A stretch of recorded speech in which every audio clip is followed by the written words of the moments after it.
The small theater buzzed with chatter as people found their seats. In the back row, Maya Collins checked her watch and sighed. Another Tuesday, another local talent show she had to sit through. After 15 years as a music critic, these small events felt like a waste of her time. Maya smoothed her dark blazer and flipped open her notebook. Her red pen was ready to jot down all the flaws she would surely find tonight. That's what her readers loved about her reviews. She never sugarcoated anything. If someone couldn't sing, she said so. If a song was boring, she wrote it plainly. Some called her harsh. She called herself honest. "Is this seat taken?" A man with a camera around his neck pointed to the empty chair beside her. "It's all yours," Maya replied, recognizing him as Tom, a photographer from a rival magazine. "Didn't expect to see anyone from actual media here." Tom laughed as he sat down. "My nephew is performing." "What's your excuse?" "My boss thinks we need more community connection." Maya made air quotes with her fingers. "So here I am, connecting with," she waved her hand at the modest stage, "whatever this turns out to be." The lights dimmed, and a woman with bright pink hair walked onto the stage. She welcomed everyone to the Rising Stars Showcase with too much enthusiasm for Maya's taste. After introducing the judges, a local radio host, a retired piano teacher, and the owner of a nearby music store, the show began. The first 3 acts were exactly what Maya expected. A teenage girl with a powerful voice but no control, a boy band that couldn't stay in sync, a piano player who kept missing notes in his botch piece, Maya's notebook filled with biting comments that would make for an amusing review. Next up, the host announced, "We have a last-minute addition to our program. Please welcome Daniel Reyes." Maya watched as a man in his late 20s walked onto the stage. His jeans were faded, and his button-up shirt looked like it had been ironed in a hurry. He carried an old guitar with visible scratches on its body. His dark hair fell across his forehead as he adjusted the microphone. "That's the janitor," Tom whispered. "What?" Maya turned to him. "He cleans this place at night. I've seen him when I've stayed late to edit photos." Maya raised an eyebrow.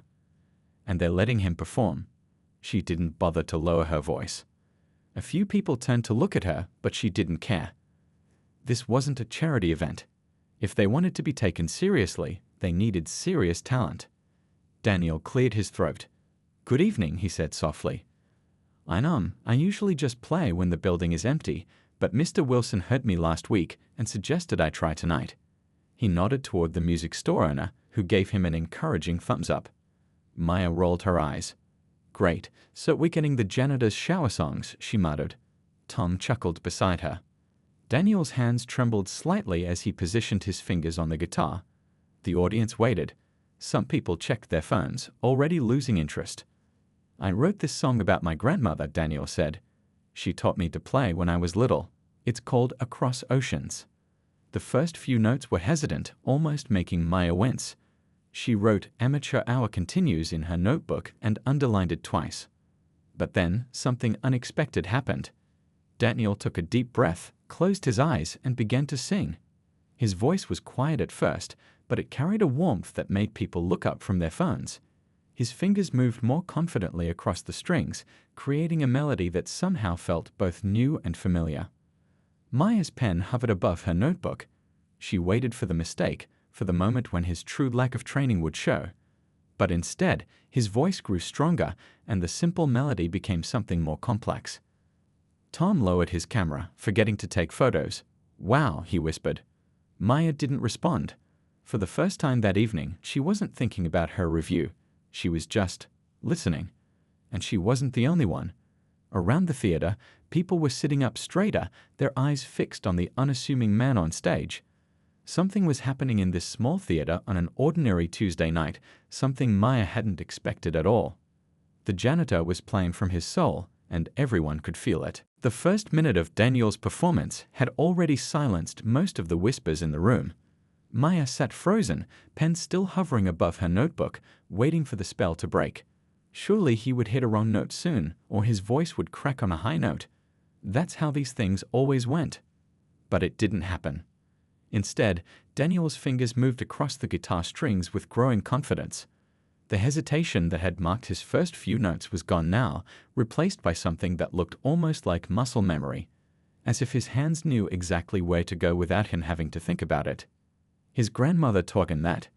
Tom whispered, camera forgotten in his lap. Maya didn't answer. She was too busy listening to the way Daniel blended Spanish and English words in the chorus, his voice carrying emotions that needed no translation. The song spoke of oceans crossed, of sacrifices made, of wisdom passed down through calloused hands. 3 rows ahead, an older woman dabbed at her eyes with a tissue. Near the front, a couple held hands tightly, leaning into each other. Even the teenage boy who had been playing games on his phone was now watching the stage, his screen gone dark. Daniel's eyes remained closed as he moved into the second verse. Maya found herself leaning forward slightly, straining to catch every word, every note. His technique wasn't perfect. There were rough edges that any trained musician would notice, but there was something else, something many polished performers never achieved. He means every word, Maya thought, surprising herself. The realization felt uncomfortable, like admitting a personal failing. How long had it been since she'd heard music that wasn't calculated, practiced, and packaged for mass appeal? The chorus came around again, and this time something unexpected happened. A woman in the front row, Maya recognized her as Lucia Vega, first violinist with the City Symphony, reached into her case and pulled out her violin. Without disrupting Daniel's flow, she began to play along, adding a haunting counter-melody that perfectly complemented his guitar. Daniel's eyes opened in surprise, but instead of faltering, he smiled and nodded slightly to acknowledge Lucia's contribution. Their improvised duet felt like a conversation between old friends, though it was clear they'd never played together before. Maya's notebook slid from her lap to the floor. She didn't bother to pick it up. What would she write anyway? Her usual cutting remarks seemed not just inappropriate but impossible. How could she dissect something that was making her feel this way? Goosebumps rose on her arms as Daniel and Lucia reached the bridge of the song. The melody shifted into something more urgent, more powerful. Daniel's voice gained strength without losing its warmth, filling the small theater with a sound that seemed too big for the space. Tom had given up any pretense of professional detachment and was recording the performance on his phone. All around them, people were doing the same, holding up devices to capture what was happening. But Maya knew recordings wouldn't do it justice. They couldn't capture the electricity in the air, the collective holding of breath, the shared moment of unexpected beauty. Maya glanced toward the judge's table. The radio host was nodding his head in rhythm with the music. The piano teacher was smiling with wet eyes. And the music store owner, Mr. Wilson, was watching Daniel with the proud look of someone who had discovered a hidden treasure. As the song built toward its final chorus, Maya felt something inside her shift. A wall she had carefully constructed over years of professional criticism began to crack. Behind it waited memories of herself at 20, before reviews and ratings, when music was just about how it made her feel.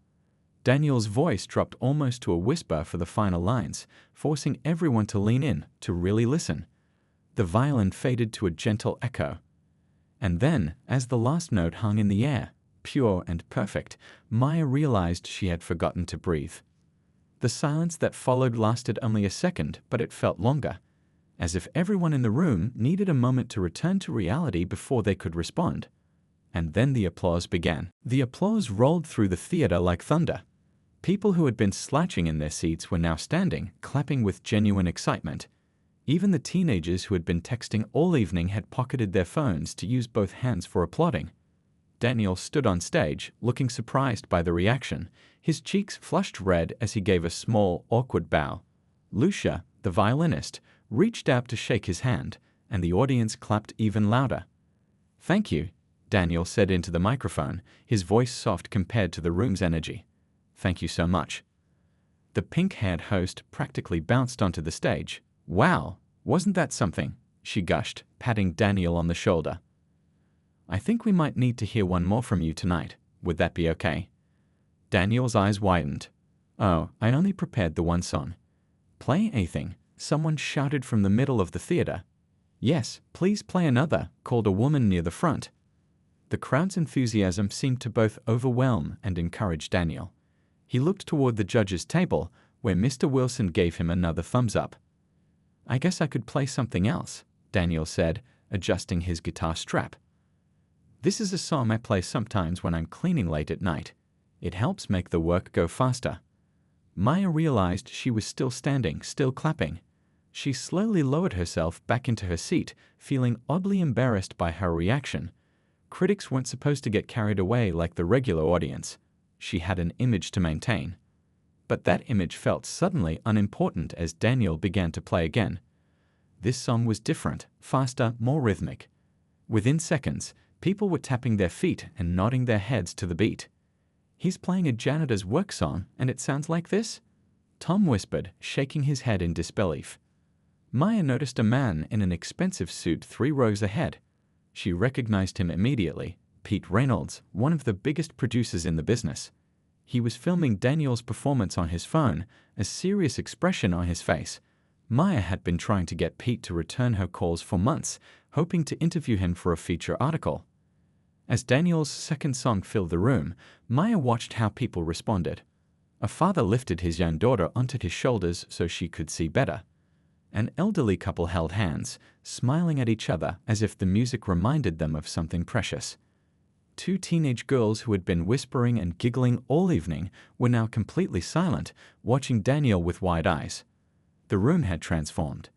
The same space that had felt stuffy and ordinary just half an hour ago now felt electric, alive with possibility.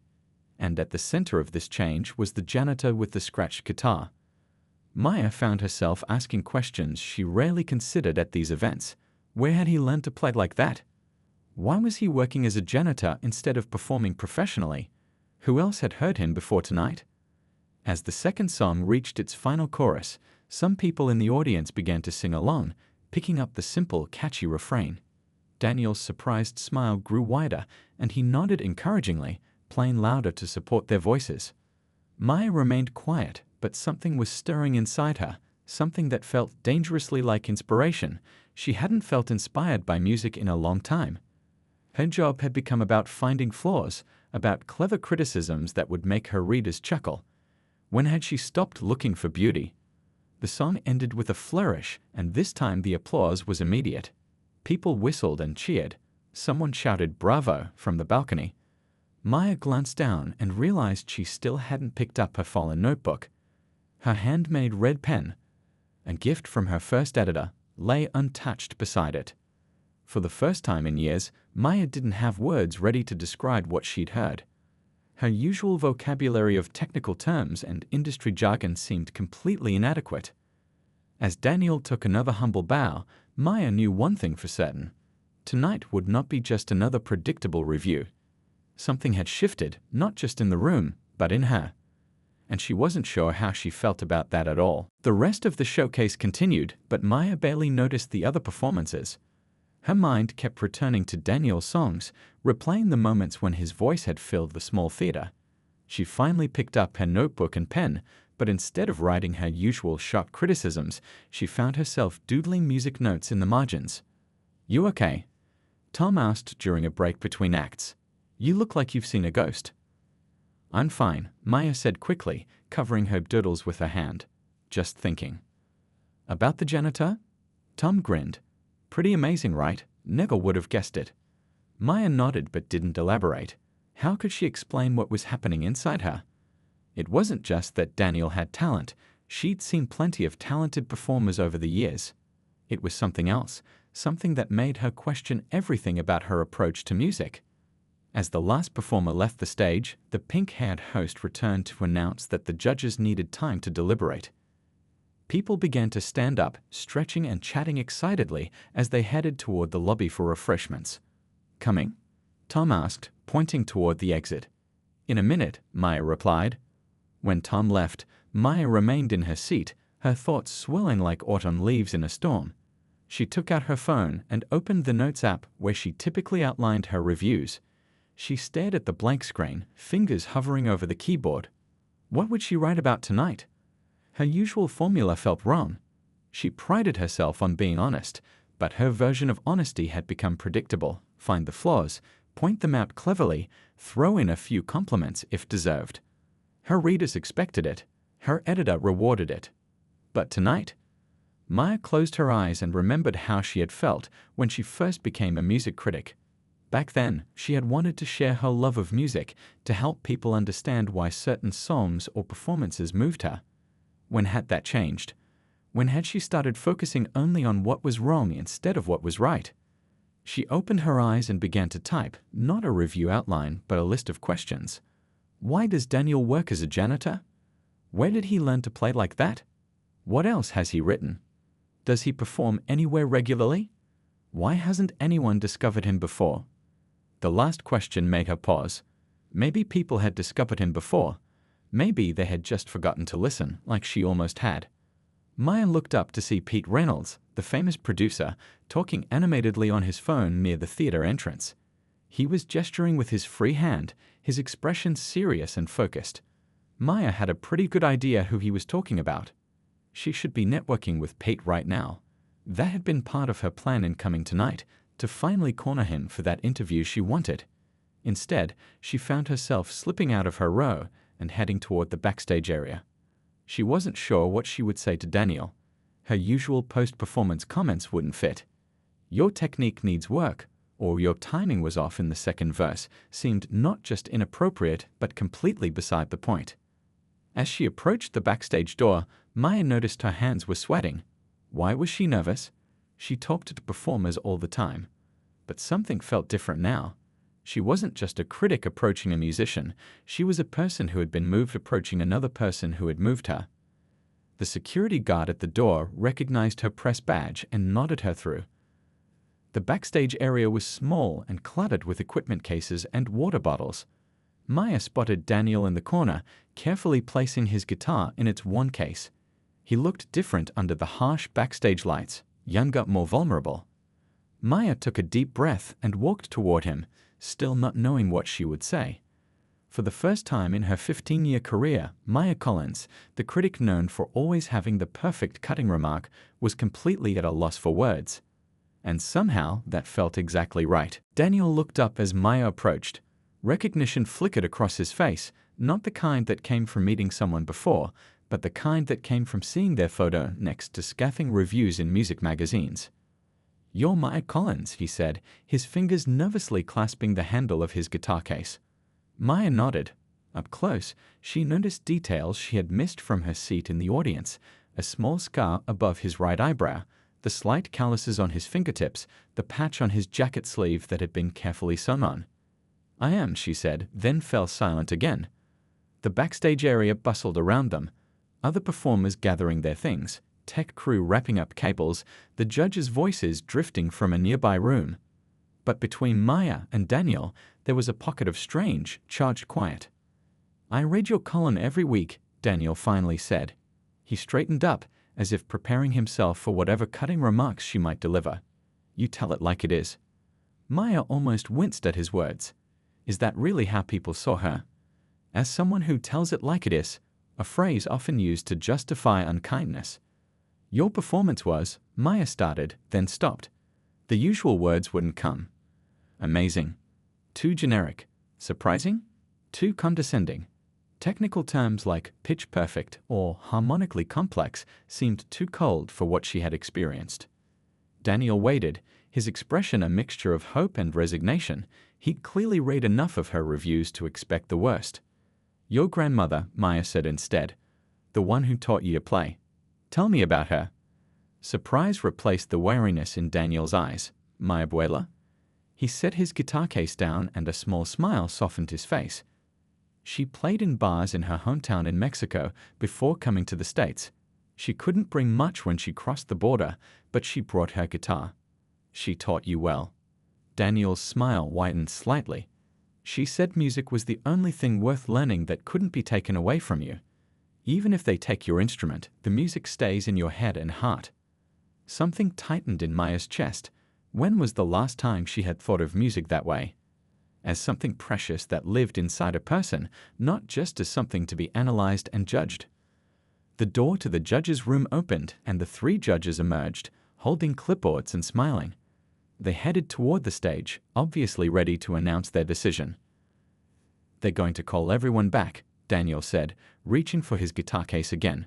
"I should go." Wait, Maya said, surprising herself with the urgency in her voice. How long have you been cleaning this theater? 3 years, Daniel replied. They let me practice on the stage after hours. That's the only time I get to play on a real stage. Well, until tonight. And you've never performed professionally? Never tried to get a record deal or anything? Daniel shook his head. Who would give me a shot? I'm just a janitor with an old guitar and songs I wrote for myself.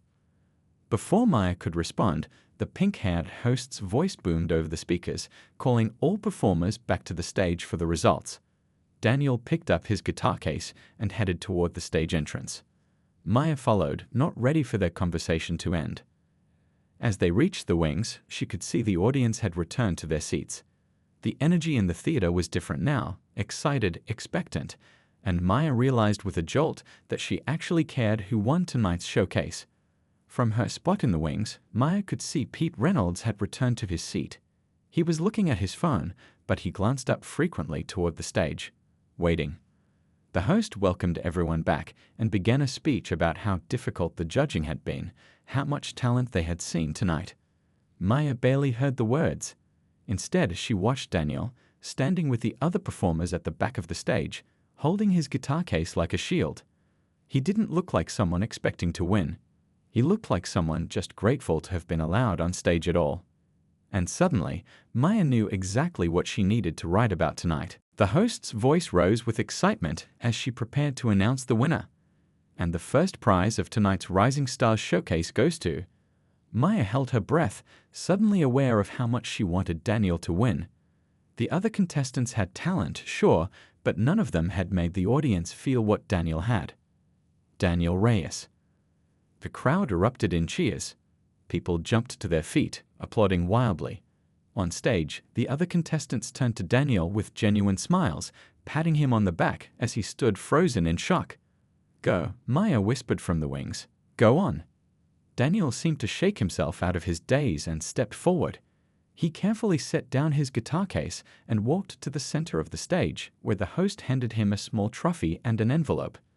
The spotlight caught the tears in his eyes as he accepted them. Would you like to say a few words? The host asked, offering the microphone. Daniel nodded, taking a deep breath before speaking.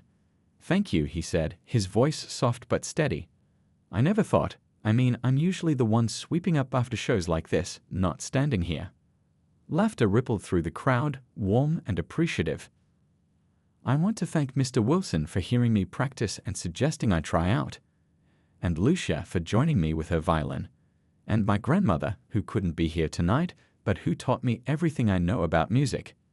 He paused, looking down at the trophy in his hands as if he couldn't quite believe it was real. Music has always been a private thing for me. Something I did alone, late at night. Sharing it with all of you tonight was scary, but also, he looked up, his eyes scanning the audience. It felt like finally being seen. Maya felt a lump form in her throat, being seen. Isn't that what everyone wanted, deep down? To be truly seen for who they were, not just for their job or their status or their mistakes. As Daniel left the stage to more applause, Maya noticed Pete Reynolds getting up from his seat and heading toward the backstage area. She knew that walk. The purposeful stride of a man who had found something valuable and wanted to claim it before anyone else did. Maya slipped back behind the curtain and found Daniel carefully placing his trophy in his guitar case. Congratulations, she said. He looked up, surprised to see her still there. Thanks. I still can't believe it. You deserve it, Maya said, and she meant it. But listen, there's something you should know. Pete Reynolds is here tonight. Daniel's eyes widened. The producer? Why would he be at a small showcase like this? Probably looking for fresh talent, and I'm pretty sure he's about to come talk to you. Daniel's face paled. What? No, that's not. I'm not ready for. Trust me, you're ready, Maya said firmly. She hesitated, then added, but be careful. Pete is good at what he does, but he has a reputation for molding artists into whatever he thinks will sell, not necessarily what they want to be. Daniel looked at her curiously. Why are you telling me this? Don't you work with guys like him all the time? Maya smiled wryly. I do. And I've seen too many unique voices get smoothed out until there's nothing special left. She pulled a business card from her pocket and handed it to him. I know people too. People who might let you grow at your own pace. Daniel looked at the card, then back at Maya. I don't understand. In your reviews, you always seem to prefer polished performers. Why would you help me stay rough around the edges? The question hit Maya hard because it was true. When had she started valuing polish over passion? Technical perfection over genuine emotion? Before she could answer, a voice called from the doorway. Daniel Reyes? Pete Reynolds stood there, expensive suit slightly rumpled, hand extended. I'd like to talk to you about your future. Maya watched as Daniel stood up, still holding her card in one hand. He glanced at her, a question in his eyes. She nodded slightly, hoping he understood what she couldn't say out loud. Remember who you are. Don't let anyone take away what makes your music special. As Daniel turned to shake Pete's hand, Maya slipped quietly away. She had a review to write, and for the first time in years, she couldn't wait to get started. 3 months later, Maya sat in the front row of the Blue Note, a small but respected music venue downtown. The place was packed, every table filled, people standing along the walls, a buzz of excitement in the air. On stage, a single spotlight illuminated an empty stool and microphone. Maya checked her watch. 5 minutes until showtime. Her phone buzzed with a text from her editor. How's our rising star tonight? She smiled as she typed back, about to find out. Her review of Daniel's showcase performance had gone viral overnight. Instead of her usual cutting critique, she had written something honest and personal about a janitor with an old guitar who reminded her why she fell in love with music in the first place. People had shared it thousands of times. Musicians had commented on it. Even a few celebrities had retweeted it. And Daniel? His life had turned upside down. Pete Reynolds had offered him a contract that very night, but Daniel hadn't signed it immediately. Instead, he'd called Maya the next day, his voice shaking with a mixture of excitement and fear. I don't know what to do, he had said. This is everything I ever dreamed of, but you're afraid of losing yourself, Maya had finished for him. Yeah, exactly. That conversation had led to coffee, which led to Maya introducing Daniel to her old friend Hector, who ran an independent label known for nurturing authentic talent. Together, they had mapped out a different path for Daniel, one that wouldn't rush him into the mainstream before he was ready. The house lights dimmed, pulling Maya back to the present. The crowd hushed as a man walked onto the stage. Not Daniel, but Hector. Ladies and gentlemen, Hector said into the microphone, thank you all for coming tonight. 3 months ago, the man you're about to hear was cleaning this very stage. Tonight, he's playing his first official concert. Please welcome Daniel Reyes. The applause was deafening as Daniel walked on stage. He looked different, more confident, his clothes a little nicer, his hair freshly cut. But he carried the same old guitar with its visible scratches and memories. Thank you all for coming, Daniel said, adjusting the microphone. His voice was steadier than it had been at the showcase, but still had that same genuine quality. Before I start, I want to thank someone who changed my life by actually listening to me. His eyes found Maya in the front row. Maya Collins could have written another harsh review that night. That's what everyone expected from her. Instead, she wrote about what my music made her feel. And in doing that, she reminded both of us why music matters in the first place. Heat rushed to Maya's cheeks as people around her turned to look. She wasn't used to being the subject of attention rather than the observer. Daniel smiled at her, then positioned his fingers on the guitar. This first song is new. I wrote it about how quickly life can change when someone truly sees you. The melody that filled the room was both familiar and fresh, echoes of his showcase performance, but with new depth and confidence. Maya closed her eyes and just listened, not as a critic looking for flaws, but as a person open to being moved. When she opened her eyes again, she noticed something she hadn't seen before. Taped to the body of Daniel's guitar was her business card, the one she had handed him backstage 3 months ago. He had kept it there, a small reminder of the night everything changed. After the show, as people lined up to congratulate Daniel and buy his newly recorded EP, Maya waited patiently at the side of the stage. When he finally made his way to her, they didn't need many words. Thank you, he said simply. Maya shook her head. No, thank you for reminding me what I've forgotten. Daniel smiled, gesturing to the excited crowd still buzzing about his performance. So what's the verdict, critic?